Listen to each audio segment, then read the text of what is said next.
Hey, this is Notser, and today we're previewing the Commonwealth cruisers that will be introduced into the game in the not-too-distant future.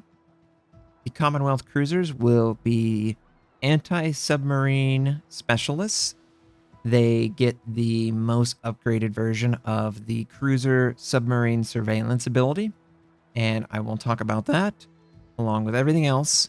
First up, we've got Red Fort. Red Fort is affiliated with India.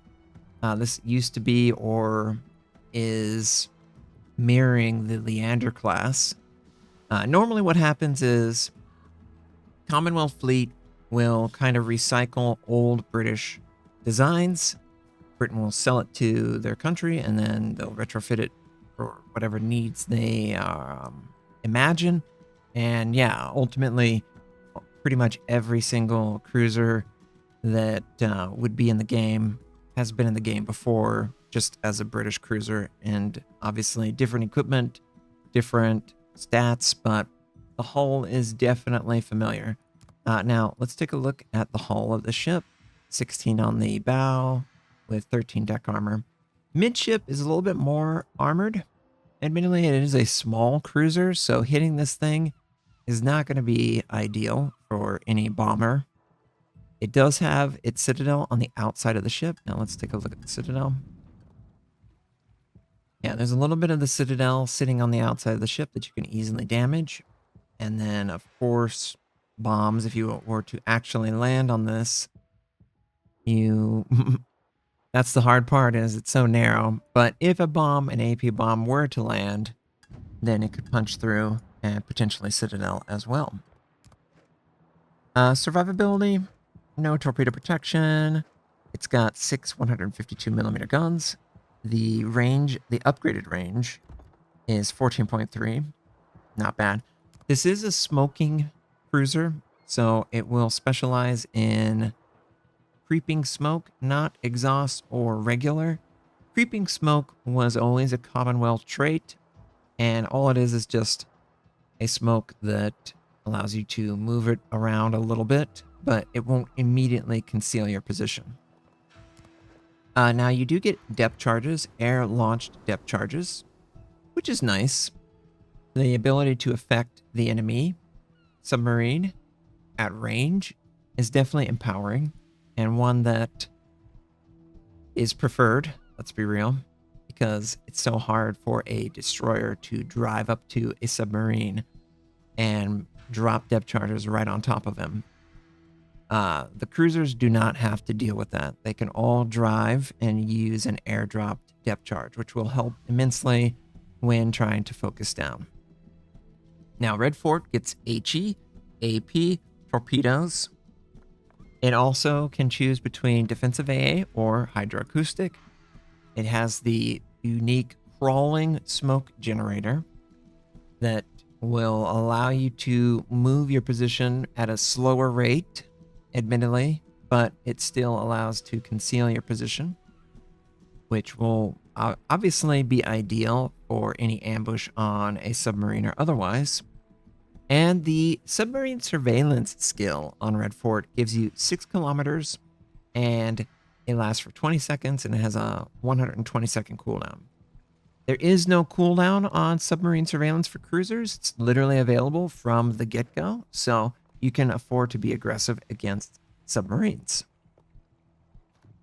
Now, Red Fort is not the only cruiser. We've also got Hobart.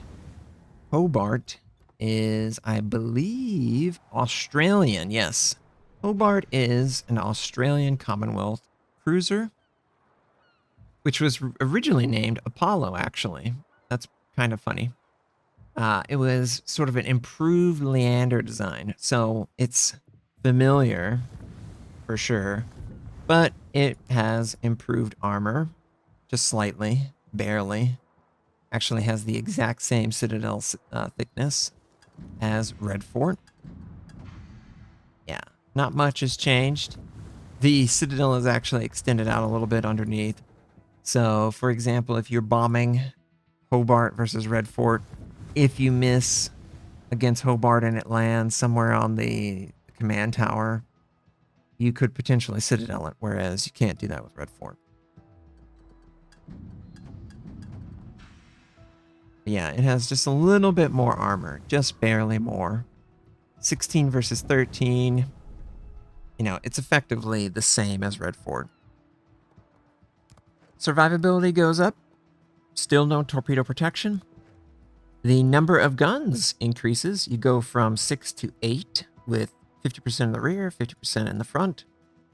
I don't really know how to feel about that because if you're in a bow position, you obviously won't be able to benefit from the extra guns on the rear, but as a player, you might find yourself being aggressive in angling so all of your 8 guns can fire on the target. The range of the guns go from 14.3 to 15.1. Now, if I were to unupgrade it, yeah, so unupgraded, the range is worse than the upgraded range on the Red Fort, which may or may not cause the player to feel like it's a downgrade overall. You also have HE and AP to choose from. Remember, the British cruisers don't get this choice for their light cruisers. Their light cruisers get AP. We also have torpedoes, which is nice. I believe since it's affiliated with Britain, they should be single launchable. So that'll be a nice little trait to also lean on. Once again, it does have depth charges that are airdropped and same range as the Tier 5. We've got damage control, a choice between defensive AA and hydroacoustic, crawling smoke, and then submarine surveillance, which is effectively the exact same submarine surveillance as Tier 5. So when you're considering, hey, I would love to upgrade to the Tier 6, do you feel like it's worth the upgrade? Well, it probably is better, but not by much. You really want to bump it up to maybe a heavy cruiser gun to really, really notice. But everything else about it is pretty straightforward. Good maneuverability. If you can recall, Britain gets propulsion modification 1 baked into British ships. The Commonwealth do not benefit from this inherent trait. So you will notice that Hobart, Red Fort, and the others will probably be less responsive than the Brits. So you might need to invest in propulsion mod 1, especially considering you're using crawling smoke. Any type of smoke generating tactic, you need to be able to stop and start pretty quickly, and propulsion mod enables that play more than any other. But yeah, overall, Hobart Tier 6, it's what you would expect. It was present, apparently, at the signing of the surrender of Japan. So that's a cool little bit of historical trivia. Not that Hobart stands out as a unique model in any sense. It just looks like a slightly improved Leander. At Tier 7, we've got Uganda. And Uganda is not from Uganda. It's from Canada, actually, which is humorous in that way. Note that the amount of guns have been upgraded, but it is still a light cruiser. Now you have 9 152 millimeter guns. The survivability bumps up by about 4,000 from Hobart. Uganda was a Fiji-class light cruiser that was built by Great Britain. Eventually, she was transferred to the Royal Canadian Navy, and that's where we come in. The range of the guns jumps up a little bit more from 15.1 to 15.8. If you were to have the base, it's 14.4. So again, we're still in the situation where the unupgraded range is actually worse than the upgraded range of the previous Commonwealth cruiser. It does have torpedoes as well. Let's look at the torpedo angle. So it's in the hull of the ship, and it's pretty limited angle of fire, if I'm being honest, appearance-wise. So you may have to show a full broadside. If we look at the armor layout, we can find that the Citadel is full length of the ship from front guns to rear guns, and it actually is a waterline Citadel. So we've got, this actually has even more Citadel above the waterline than Hobart or Red Fort, and it's only bumping up in armor by 14 millimeters. So I would expect that the Commonwealth cruisers will spend a large amount of their existence inside of their own smoke. It has airdrop depth charges. It actually has 3 attacks. Is that correct? Huh. Is it supposed to have 3? Yeah. Well, that's cool. So the Tier 7 Commonwealth cruiser bumps up to 3 different depth charge airstrikes. Say that 5 times 5. Depth charge airstrike. So 3 of them obviously enables more aggressive anti-submarine, which you would hope for in an anti-submarine cruiser line. The submarine surveillance bumps up to 7 kilometers. So at Tier 7, you effectively have the same submarine surveillance as Tier 10s and other lines, like the light cruiser for Japan, heavy cruisers for Japan, or the Italian cruisers, all of which cap out at 7 kilometers. So to get it at Tier 7, that's a nice little advantage over the others. We still have crawling smoke. We still have the choice between defensive AA or hydroacoustic. And we still don't get acceleration baked in. So 9 times out of 10, you're probably going to invest in Propulsion Mod 1 due to crawling smoke and just smoke's inherent mechanical design. Concealment's decent, but you're still going to have to cover like 3 kilometers worth of distance before you can activate your submarine surveillance, even with a fully upgraded build. So that could be a challenge, knowing that they have hydrophone and they can easily detect your approach. I don't know how successful this might be. It might be more of a keep them back and they won't want to engage you, knowing that you're so much stronger than the average typical cruiser. But having 3 airdrop airstrikes is really nice, and I could see this doing a fantastic job. The airstrike drop is 1 kilometer greater than the detection for submarines, so, you know, in essence, you can airstrike your full range and not worry about it at all. So that's nice. Now, we'll jump up to the Auckland, which is the first heavy cruiser introduced for the Commonwealth cruiser line. And it has the same amount of guns, 9, as Uganda. Obviously, the heavy cruiser versus light cruiser enables more potential AP, and it also enables maybe a higher fire chance. So it's a win-win, honestly, to just bump it up. As far as the armor layout is concerned, it is very vulnerable. God, look at how high that Citadel is. It is much thicker than the Tier 7. It bumps up by, I don't know, like 40 millimeters. Yeah, ish. 40 millimeters or so. 38 to be precise. But look at how much of this Citadel is above the waterline. You will be able to Citadel this for days. I can't imagine that this is going to be fun to play against a lot of battleships. You still have torpedoes. They are now forward of the midpoint of the ship. So it might cause you to have different tactics. It does look like there's a lot of extra space, both left and right of torpedoes. So that would make me infer that the angle of fire of these torpedoes is greater than Uganda, Hobart, or Red Fort. So maybe it's a little bit easier to make use of them. Obviously, the ship is a lot thicker. So it's just going to be easier to damage the ship when you're not concealed in your smoke or any.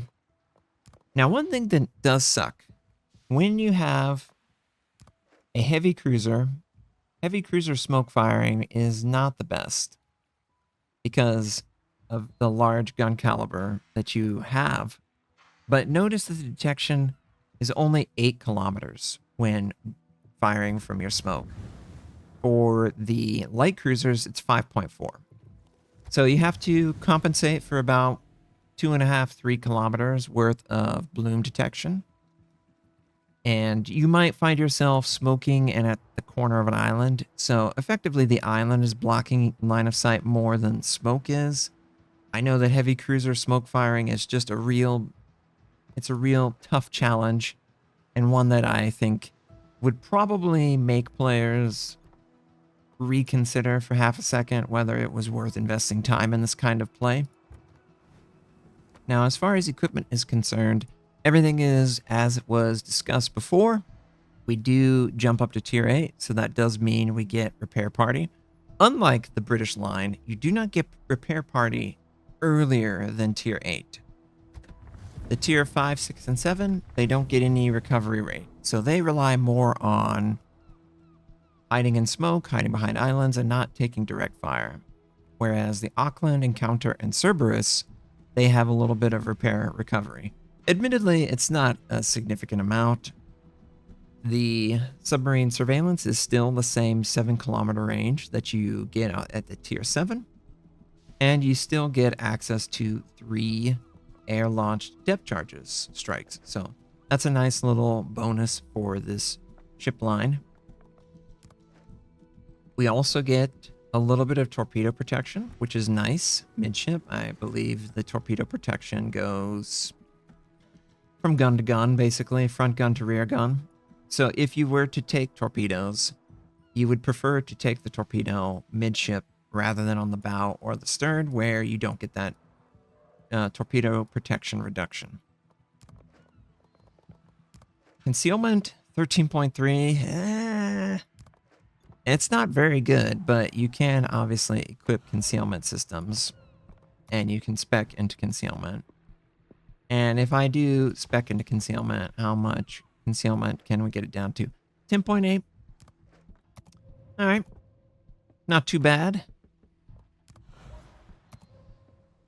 10.8 is about 3-4 kilometers of distance that you have to cover before using submarine surveillance. So I would be really curious to see how these guys effectively perform their anti-submarine role. But having heavy cruiser guns, it's really nice.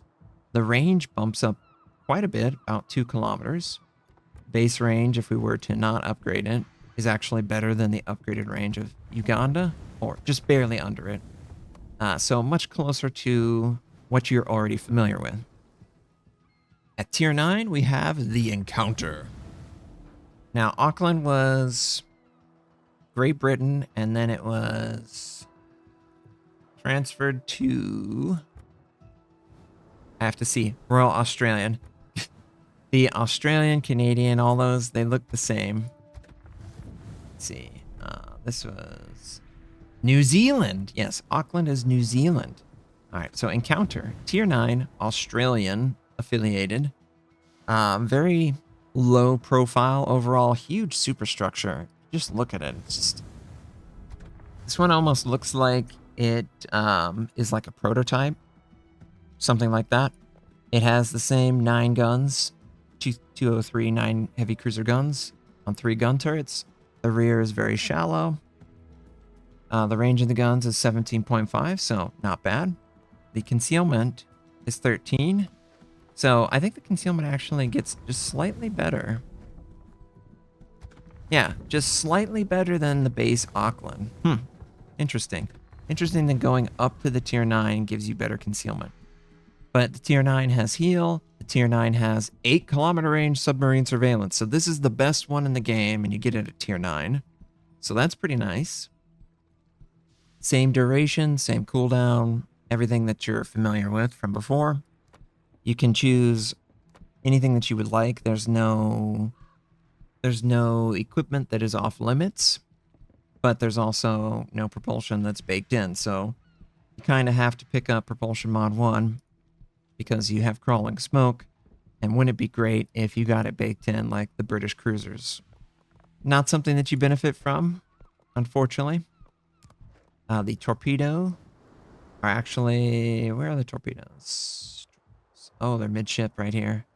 Not quite as much range on the left and right, so I would say that the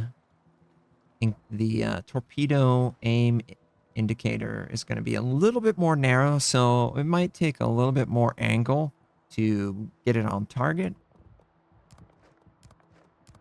It has 13% torpedo protection, less than the Auckland. That's great, unfortunately. Now for the Citadel. This one is a little bit more of a traditional Citadel. Not quite as high on the percentage of the hull. But it's still pretty high, admittedly, and it's 152 millimeters. So not a single ounce of extra armor on this compared to the Tier 8, which can be really tough because there's a lot of ships that will punish you hard. You've got 25 millimeter bow and stern, 27 millimeter deck armor, top of the hull's 27. So very soft, all or nothing kind of design that would be great to shoot at and farm damage on. It has the same 3 depth charge airstrike. So having 3, it's going to be a really nice treat for hunting submarines with these guys, I think. And yeah, I wonder if they would ever allow you to enhance this in some way further. But I like the idea of a dedicated line that specializes in anti-submarine warfare. But yeah, Encounter looks pretty good. Huge superstructure, God. And huge smokestacks. But yeah, I think Encounter Tier 9, not bad. At Tier 10, we've got Cerberus. Now, Cerberus will be the last Commonwealth cruiser introduced. I believe this is Australia, yes. The Aussies got Cerberus. Cerberus has 12 203 millimeter guns, 50 in the front, 50 in the rear. So you will most likely set up pretty broadside to maximize your guns. The torpedo launcher is midship, and it's similar to the Encounter in probably the angle of fire. It's got 3 smokestacks because, 2 is for yesterday. It has decent armor, and the Citadel is actually not bad. It's pretty low on the waterline, all things considered. So the Citadel sort of grows, and then with Encounter and Cerberus, it shrinks back down. So I could definitely see Auckland being a super frustrating ship to play just because its Citadel is like half the ship. But for Cerberus, we've only got 38 millimeter. Wow, interesting. Is there anything on top of that? Okay, so there is an outer bulge torpedo belt that helps protect and increase the amount of armor. So effectively, you get 38 more millimeters of armor that the enemy has to penetrate before busting into your Citadel. For some reason, it has extra armor on the bottom of the ship. I don't know, maybe to hold it steady or keep the spine of the ship protected. I don't know. The torpedo protection jumps back up to 19%. It's a nice increase. Obviously, you want to make sure that if you want to benefit from that, you need to take torpedoes midship. The range of the gun's base is 18.5. Not bad for a base range. That's pretty outstanding. The turret traverse is 30 seconds, so you don't get to benefit from the faster turret traverse that the Brits get. And that is a disappointment, but it's something that you just kind of have to live with. You can choose between defensive and AA. And the heel bumps up a little bit. And yeah, 8-kilometer range submarine surveillance. Still has the 3 airstrike, air-launched depth charges, which is nice. Concealment is even better than the Encounter. Man, I just think Auckland's going to be so rough. Worst concealment, highest Citadel, fewer guns. Yeah, I just think of all the ships that we've previewed, Auckland looks like the most stinker of them all. Now, I haven't played any of these. I'm giving you my thoughts just based off of how they look. But I wanted to take this opportunity to show them off because they're now in my port. and it's always fun to preview new ship lines that will be introduced in the game. Commonwealth have not had this yet, so this will be their first look at a new fleet, and maybe it'll eventually lead to a Commonwealth destroyer branch or a Commonwealth battleship branch if there ever was one.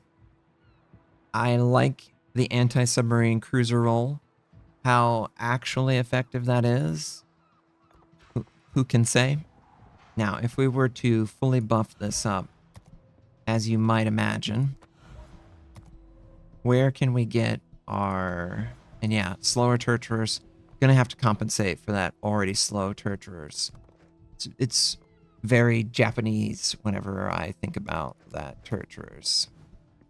I'm just gonna spec into this because it's free.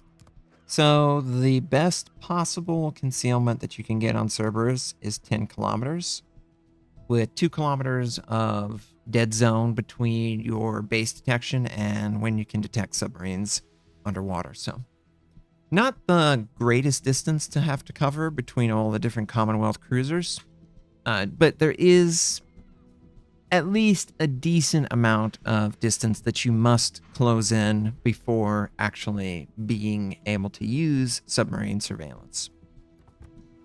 So the Commonwealth cruiser line, super interesting and intriguing, both with the extra air-launched depth charge and also the extra range for submarine surveillance.